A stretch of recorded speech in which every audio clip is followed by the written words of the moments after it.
నువ్వు రెడీ అన్నట్లయితే విజయవాడలో సమావేశం కావాలి. నీ నియమ నిబంధనలు ఏంటాయి? నీకంటే మంచి నియమ నిబంధనలు రాసుకొస్తాను. అంటే నియమ నిబంధనలు అనేది ఏదో ఒకటి ఉంటాయి, కానీ దాంట్లో మంచివి అంతకంటే మంచివి కూడా ఉంటాయన్నమాట.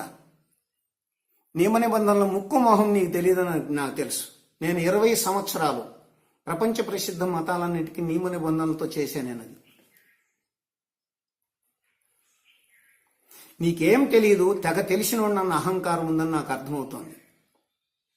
మాకు భర్తృ సుభాషితాల్లో ఒక సూత్రం ఉంది, తెలివి యొక్కింత లేని ఏడ అంటూ ఒక పద్యం మొదలెట్టి, ఇప్పుడు కాస్త బుద్ధి ఉన్నోళ్ళ దగ్గర 4 మాటలు వినిన తర్వాత నేను బుద్ధి లేనివాడు నన్ను అర్థమైంది అన్నాడు ఆయన.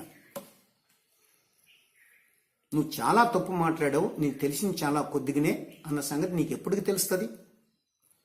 ముగ్గు మీదకి దిగితే తెలుస్తుంది. నీకెంత తెలుసు, నాకెంత తెలుసు? ముగ్గు మీదకి తెక్కకుండా ఒక బక్క పీసుడు ఇరిచేస్తాను, నరికేస్తాను అంటున్నాడు.